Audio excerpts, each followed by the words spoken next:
Здравствуйте, это «Вечерняя смена». В студии Ирина Газаева. Мы работаем в прямом эфире. Сегодня в выпуске. Как обеспечена республика лекарственными препаратами и когда мы сможем воспользоваться вакцинацией от COVID-19? 155 лет со дня рождения известного астинского скульптора Сасламбека Едиева. Поговорим об искусстве с художниками Осетии. Владикавказская детская школа искусств отмечает юбилей. 85 лет школа ведет активную исполнительскую деятельность, пропагандирует любовь к музыке. Обо всем подробнее буквально через несколько секунд.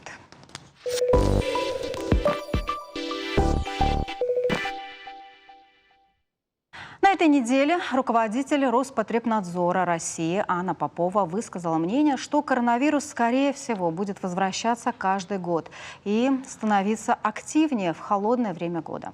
Как проходит эпидсезон и когда мы сможем воспользоваться вакциной от COVID-19, поговорим с временно исполняющей обязанности главного врача поликлиники номер 1 Ириной Калаговой и начальником отдела организации контроля обращения лекарственных средств и медицинских изделий территориального органа Росздравнадзора по Республике Северная Осетия Алане Беллой Найфоновой. Добрый вечер. Спасибо, что к нам пришли. Ирина Николаевна, какая ситуация сегодня в поликлиниках? Насколько можно ли сегодня сказать, что вот есть какая-то динамика в положительную сторону?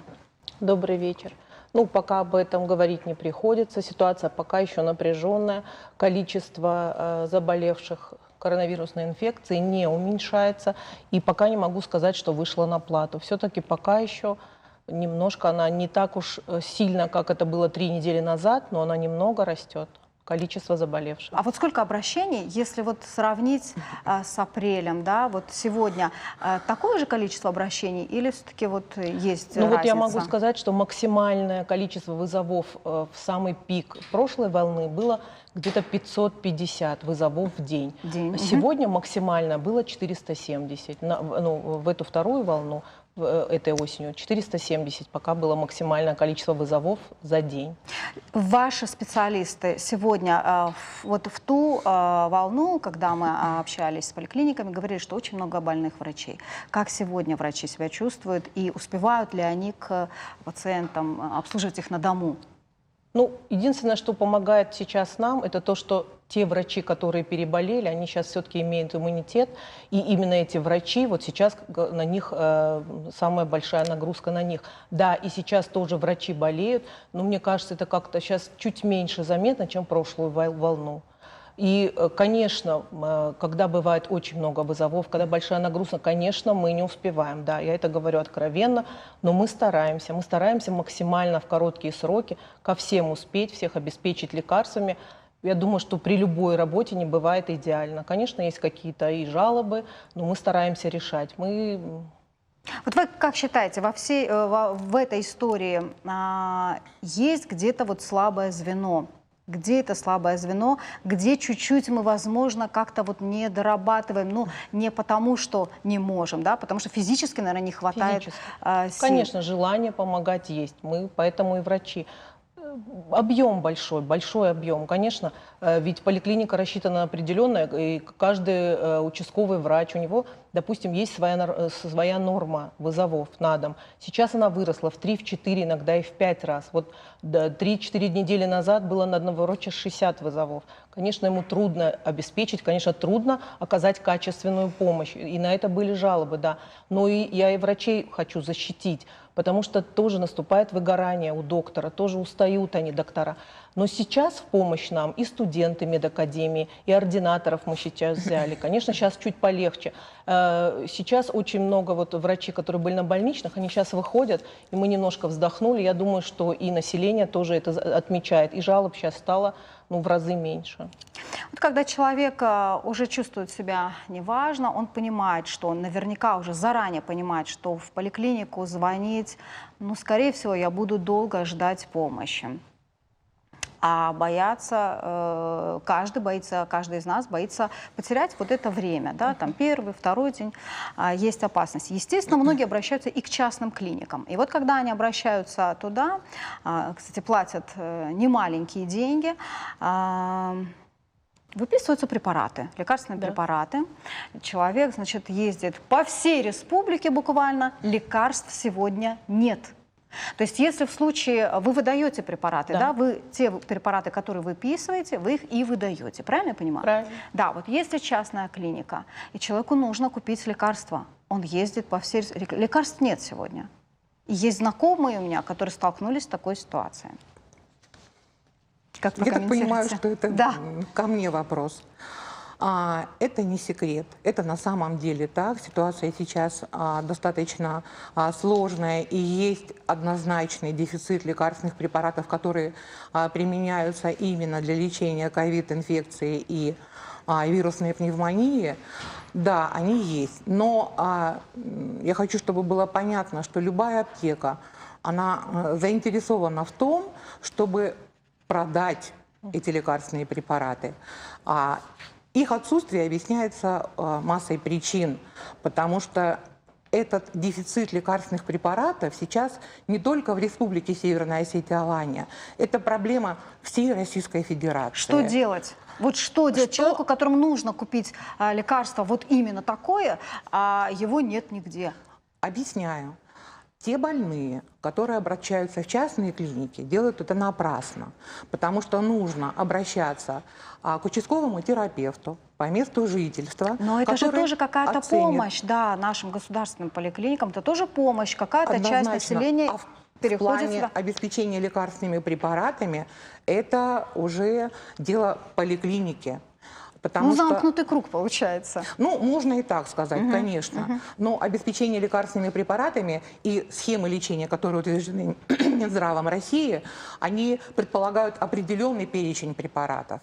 Да, и вот у нас в республике, например, Министерством здравоохранения нашей республики с Минздравом Российской Федерации подписано соглашение о выделении из резервного фонда правительства Российской Федерации определенной суммы. Это 26 миллионов рублей, которые будут потрачены на приобретение лекарственных препаратов именно для больных амбулаторного звена. И я вам хочу сказать, что обеспечение стационаров в данном случае и обеспечение розничной сети частной – это немножко две большие разницы. У нас на территории при Минздраве создано автономное учреждение ОСФАРМедтех, которое еще по опыту первой волны, они заблаговременно попытались запастись определенным запасом лекарственных препаратов. И вот вопрос обеспечения лекарственных препаратов, он на ежедневном контроле у главы республики. То есть на заседаниях оперативного штаба этот вопрос поднимается ежедневно. У нас сформирован трехмесячный запас по распоряжению главы, и поэтому лекарственные препараты для лечения в амбулаторных условиях и в стационарных условиях сейчас есть. Да, есть определенный дефицит и в стационаре. Это лекарственные препараты, там совсем немного наименований. Это метилпреднизолон, вот такой основной, но и тем не менее при каждой поликлинике, при каждом стационаре, который у нас лечат сейчас ковид-больных, и есть врачебные комиссии, которые в случае отсутствия того или иного лекарственного препарата ищут ему замену из того, что есть. То есть больной без внимания не остается. Да, с одной стороны, конечно, плохо, что нет лекарств, а с другой стороны, может быть, вот здесь уменьшится количество людей тяжелобольных, которые лечатся сегодня сами по телефону, по определенным схемам. Да, вот вы, когда приходят к вам в поликлинику, и люди наверняка уже бывают, да, в каком-то состоянии таком вот средней тяжести, спрашиваете, как лечились, и есть ли такие, которые сегодня лечатся дома?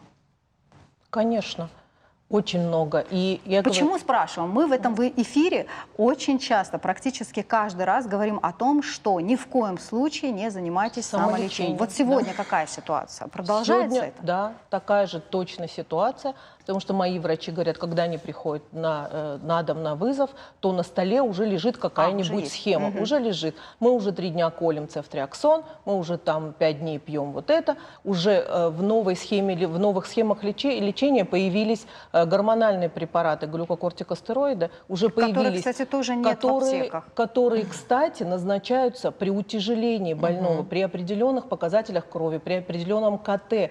Но больные это знают, и они уже с первых дней правильно, неправильно начинают их сами себе назначать, сами себе искать, сами себе пить. Это в корне неправильно. И обязательно прислушиваться к врачу. Кому-то, да, кому-то, наверное, это лечение помогло. Хотя, может, он бы и без этого лечения, да, выздоровел.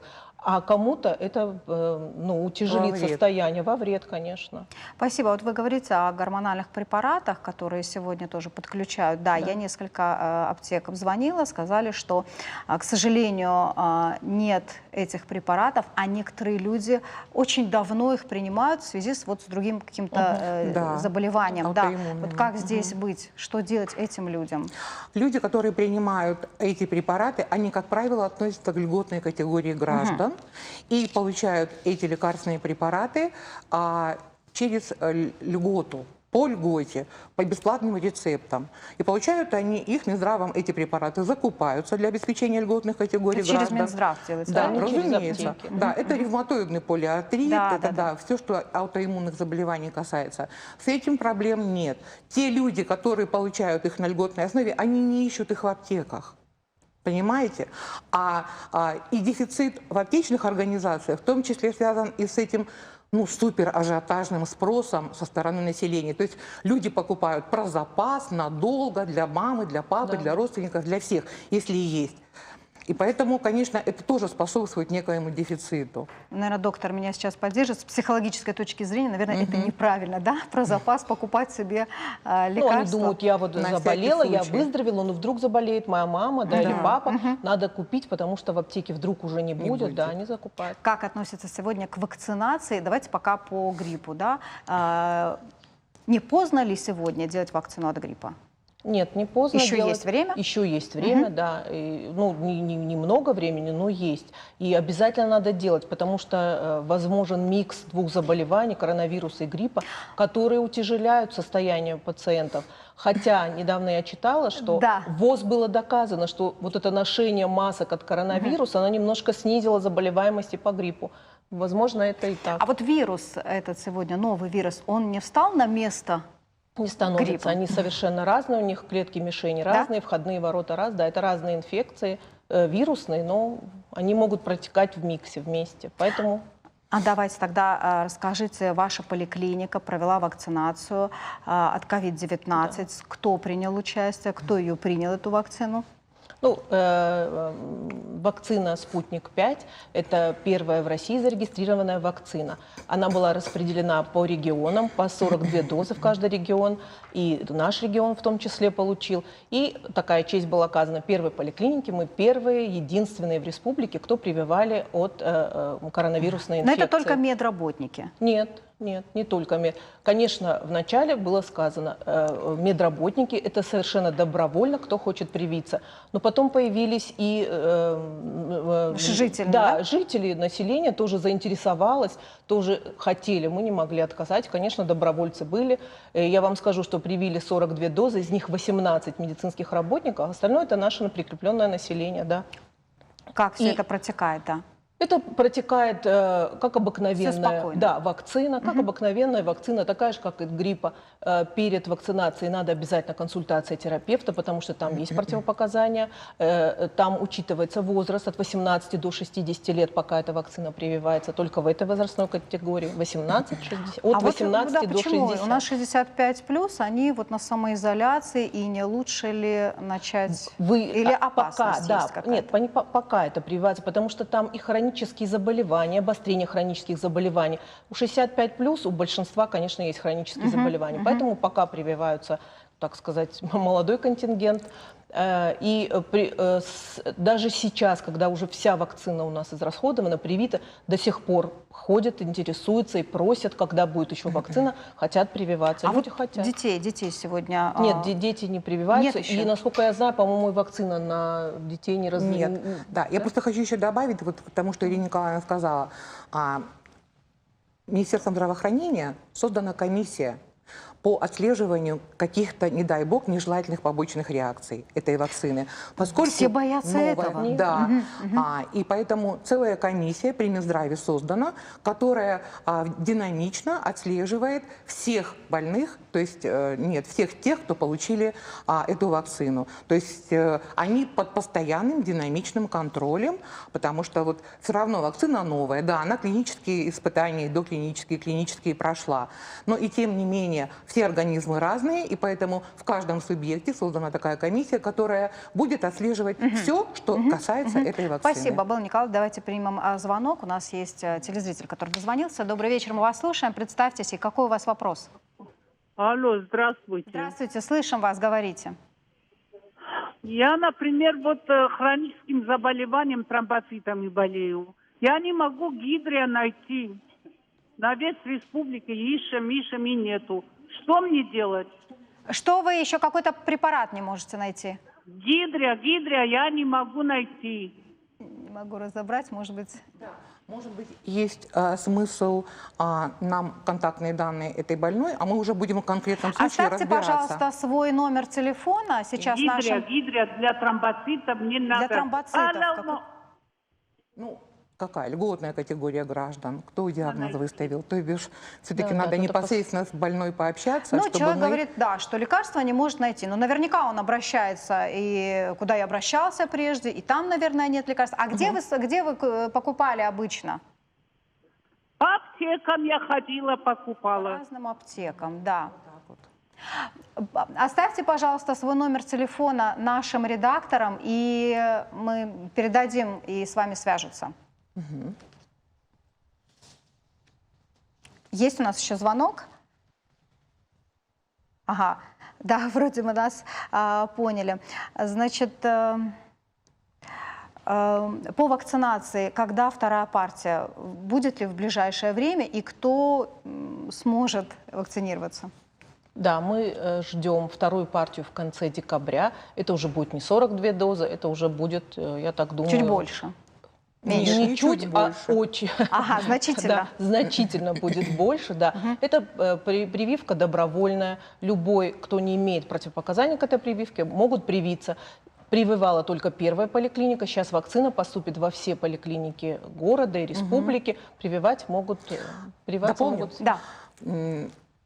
По, опять же, положению Роспотребнадзора, там 30% от общего количества населения того или иного субъекта должны быть привиты. То есть ориентировочно вот по нашему субъекту это порядка 200 тысяч доз. Ну, поскольку эта вакцина имеет достаточно сложные условия хранения, там, при минусовой температуре, то уже Минздравом разработана каждой медицинской организацией такая стандартная операционная процедура по хранению, транспортировки, перевозки этой вакцины. Потому что в случае неправильного хранения все ее функциональные свойства, конечно, меняются, уменьшаются и так далее. И поэтому каждая медицинская организация, на базе которой планируется хранить и прививать, они уже разработали для себя эти стандартные операционные процедуры по хранению этой вакцины. И мы надеемся, что при поступлении этой вакцины проблемы ни с качеством, ни с применением не будет. Ни в коем Белла Николаевна, случае. вот звонок еще был. Говорят, нет даже градусников в некоторых аптеках. Да, к сожалению, Есть такая градусников проблема? нет. Есть такая проблема. И эта проблема известна уже и на федеральном уровне, и вот на последнем селекторном совещании с участием Минпромторга, потому что вот они занимаются вот этими вопросами, значит, было сказано о том, что эта проблема в самое ближайшее время решится, и цены, конечно, даже вот в некоторых аптеках цены на эти градусники возросли там, где были аж 500 это рублей. искусственно созданный дефицит? Ну, градусник. Ну, видимо, какая-то технология существует, там, с ртутью, там, обыкновенная или что-то. Да, такая проблема есть, и она вот последние 3-4 месяца, вот прям на самом деле. Я не знаю, поддержит меня, что и производители не успевают. производить, да, лекарства. У производителей Может тоже быть, бывает. и в этом случае. Ну, не только с градусником, и с другими препаратами. Нет, что- с лекарственными препаратами проблема, конечно, существует. Она заключается и в том, что отсутствует сырье у производителей. Потом лекарственные препараты, они имеют такое свойство, что их нужно там проводить процедуры перерегистрации. Они регистрируются, и Маркировка, меняются по-моему, да? цены. Еще же появилась маркировка. Маркировка, она к производству особого, ну, скажем так, Для того, не чтобы имеет. дойти до аптек. Да, Вот маркирует здесь. производитель. Это такой штрих-код, QR-код. И маркировка, она так особо не повлияла на дефицит. Давайте еще один звонок примем. Давайте. Добрый вечер. Мы вас слушаем. Какой у вас вопрос? И Добрый представьтесь. вечер. Здравствуйте. Я живу в Заводском. У нас 20 тысяч жителей. У нас была при амбулатории единственная аптека, которую закрыли вот на днях. Единственная аптека, так было удобно при амбулатории. Это в каком месте? Извините, не расслышала. Поселок Заводской. В Заводском нет аптеки, да? Аптеку закрыли, ближе, Да. наверное, к вашему, да. Ну, вопрос не знаю, а по адресу, не по адресу? Ну, Что делать в таком случае? опять же, хочу сказать, что при всех медицинских организациях государственных у нас сейчас открыты аптечные организации. При первой поликлинике, при седьмой. Эти аптеки занимаются выдачей льготных лекарственных препаратов. Вот то, что касается амбулатории поселка Заводской, вот надо вот уточнить, почему там закрылась аптека. Мы с этим вопросом разберемся, а лицензирующим органом является Минздрав республики, и вот, видимо, во взаимодействии с ним мы пытаемся этот вопрос как-то поднять и решить. Спасибо вам за это. Спасибо большое, что пришли к нам в студию. Спасибо вам за вашу работу. Спасибо. Вам. Через несколько минут мы продолжим. Оставайтесь с нами.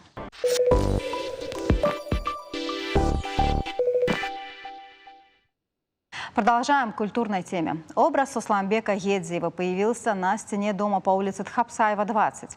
Портрет скульптора выполнен в стиле граффити, который моментально в социальных сетях вызвал общественный резонанс. Мнения разные, как и в любом направлении искусства. Это может кому-то нравиться, кому-то нет. Влияет ли мнение зрителей на творческую деятельность художника? Об этом поговорим с нашими гостями. Добрый вечер. Спасибо, что пришли к нам в студию. Зарубек, пока к вам обращусь, да, откуда появилась эта идея, именно вот портрет Сусламбека Гедзиева? Ну, о Гедзиеве мы в своей компании не только очень часто говорили, часто наблюдали его какие-то изделия. Я в свое родовое село ездил много раз, Ход, и Гедзиев как раз тоже оттуда.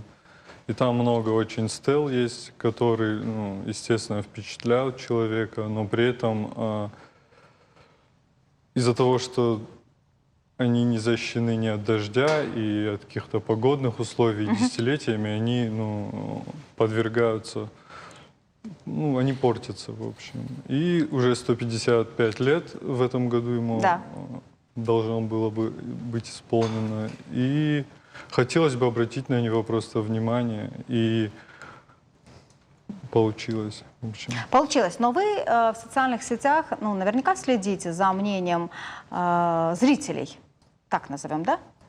Ну, если о комментариях каких-то под постами, да, конечно. Как относитесь? Ну, Вот это похоже на параллельную вселенную, потому что есть жизнь реальная, и там бывают какие-то отзывы, и люди реагируют как-то на это, и есть жизнь в интернете. Да, в сети, они разные. Ну, тоже зависит от площадки. Но разные, понятно, что разные, они и в жизни бывают разные, но вы прислушиваетесь к этим мнениям? Если это критика, то, естественно, критика всегда хорошо.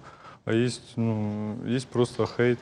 Вот кто-то писал, что вы не добились портретного сходства. Я даже с этим не спорю. Вы не спорите? Согласен, Почему? Конечно.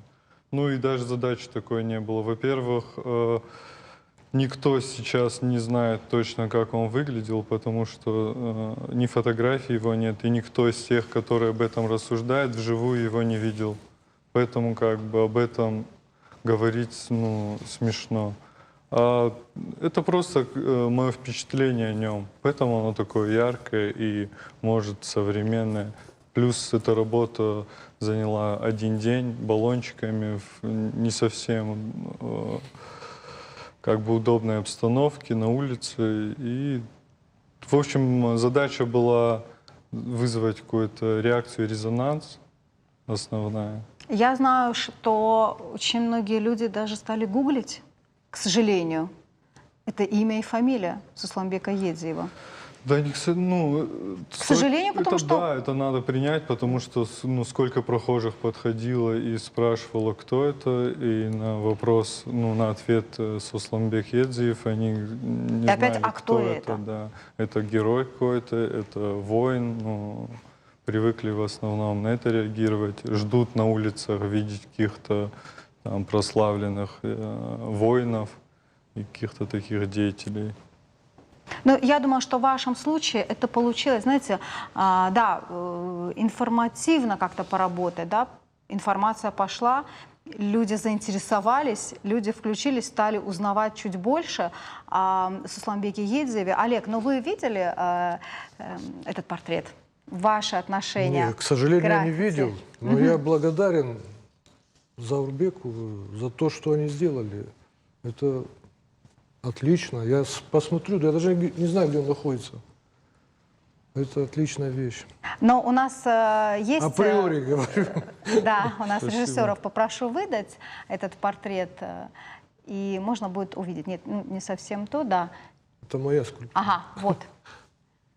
Вот это вот так выглядит. Что ж, вполне возможно такое прочтение его. Вот мы сейчас заговорили о том, что такой интернет, соцсети – это такая новая площадка для того, чтобы высказывать свое мнение. Раньше как это было? То есть раньше это делали профессиональные критики, да? А сегодня делают все, кому не лень. Ваше Я отношение могу об к этому? этом сказать. Да. В этом есть как плюсы, так и минусы. Так что трудно. Вы знаете, выражение художника обидеть может каждый. Это Оно актуально, тоже всегда есть. было. И поэтому вот сегодня не сложнее работать художнику? Я не знаю. Мне трудно судить. И всякие моменты бывают в жизни художника. В те годы советский тоталитарный режим и так далее, казалось бы, великолепное же произведение сделали. Сейчас вообще никто не держит, пожалуйста, твори, что хочешь. Ну, человек попадает в материальную зависимость от, значит, условий. И, ну, у всех по-разному складывается жизнь. Поэтому мне трудно сказать, лучше было или хуже в этом в смысле творчества. А вот если говорить о творчестве Едзиева, что лично вас, как профессионала, цепляет и в чем его исключительность? Это самородок. Вот самородок. Вот чем ценен самородок? Как это объяснить? Вот такой же Едзиев. Есть Пиросманишвили, да, в Грузии. Его знают, это раскручено. Я не люблю это слово, но это известное имя. Вот Едзиев не менее значимый художник. Просто нам надо людям показать его. С помощью вот таких вещей, с помощью выставок. Недавно была в Москве выставка его. Просто были потрясены люди. Выставка прошла и в нашем городе. Она была вчера. Я предлагаю сейчас посмотреть сюжет. Давайте посмотрим, потом вернемся к беседе. Сусланбек Едзиев – одна из ключевых фигур искусства Осетии, наряду с Костахи Тагуровым и Махарбеком Тугановым. Скульптор-примитивист, родившийся в высокогорном селении Ход, он, сам того не ведая, положил начало осетинской школы скульптуры.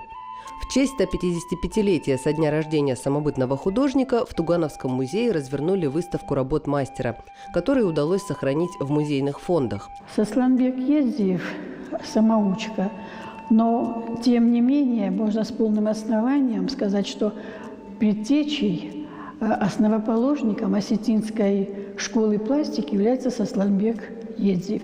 И вот такие имена, как Лазарь Гадаев, Владимир Соскиев, это имена с мировым уже именем и с мировой известностью, конечно, они вдохновлялись творчеством и были под влиянием творчества Сосланбека Едзиева. В экспозиции в основном представлены резные деревянные посохи и ритуальные чаши, а также малая скульптура из камня.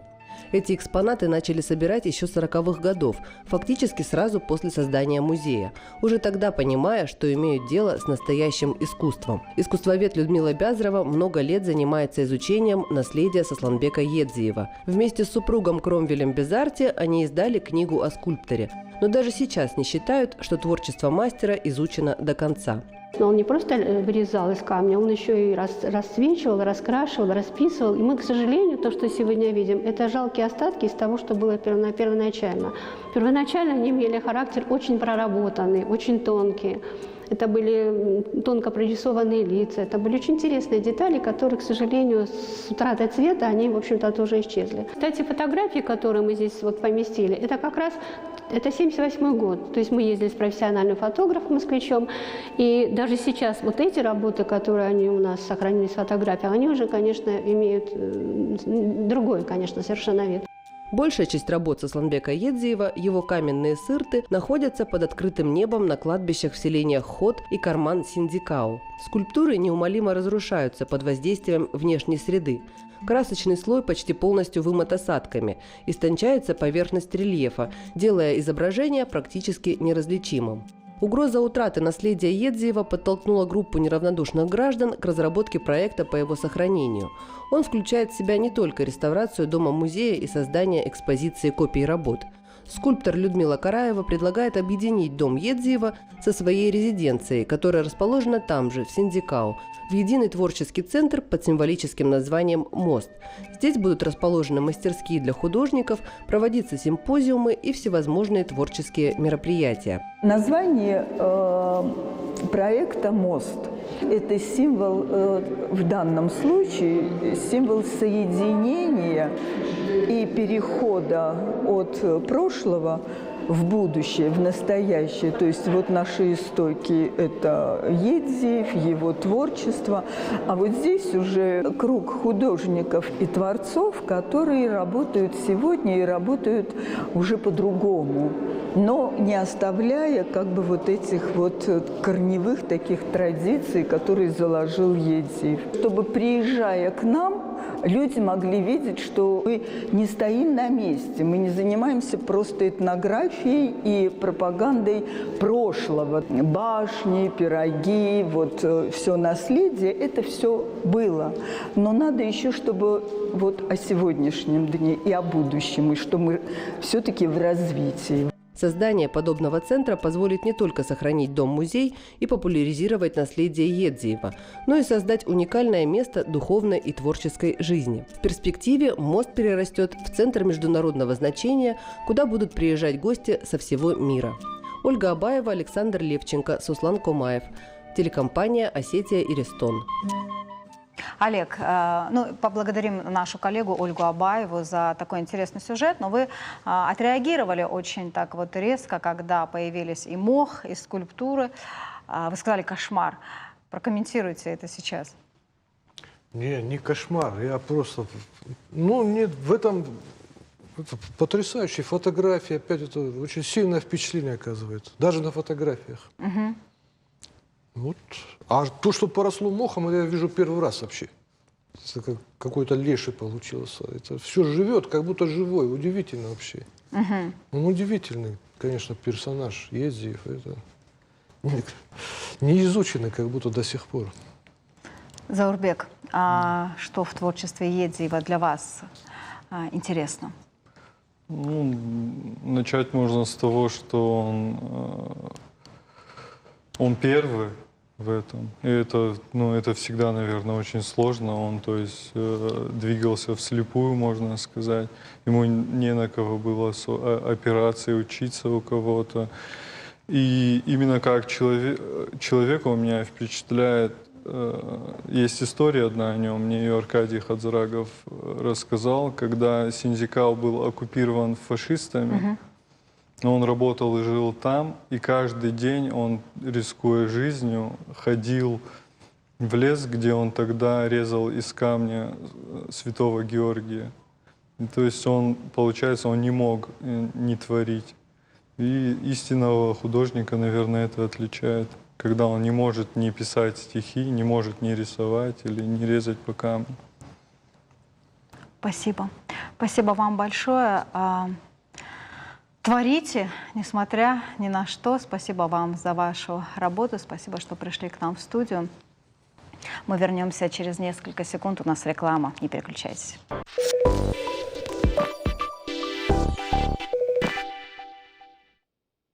Продолжаем наш эфир. Детской школе искусств в этом году 85 лет. Здесь воспитывают культурную элиту республики.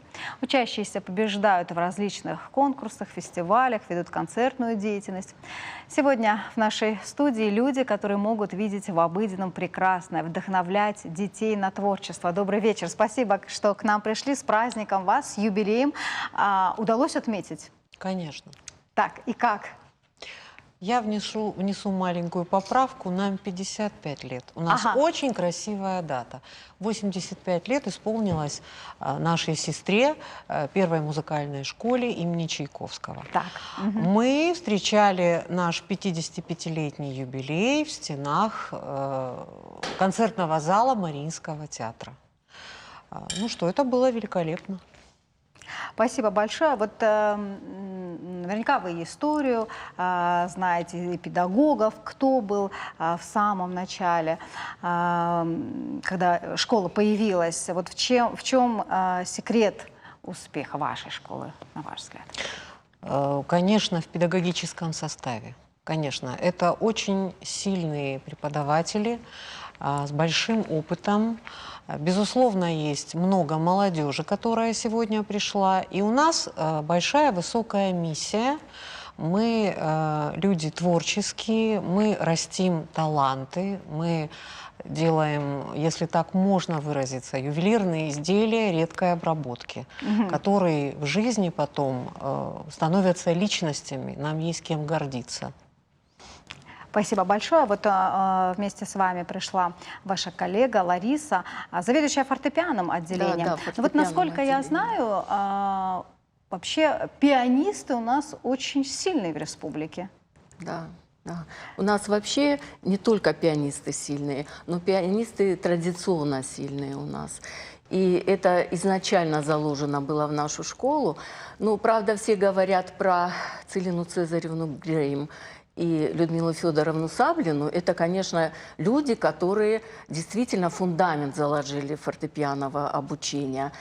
Но я хочу сказать, что до них еще были те, которые начинали. Самые первые наши педагоги, я хочу о них сказать, это была Нателла Львовна Хазизян, Тамара Канукова, а потом уже пришли Целина Цезаревна Грейм и Людмила Федоровна Саблина.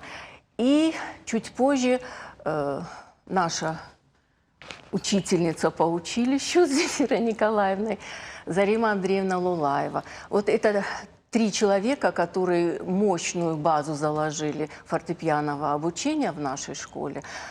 Ну, и потом и в колледже искусств тоже, да, ее ученики уже вот о себе заявили очень так вот громко, можно сказать. Это вы имеете в виду, наверное, Лулаеву? Лулаеву, да? конечно, да. Лулаеву, да. Вот, и после этого было много очень.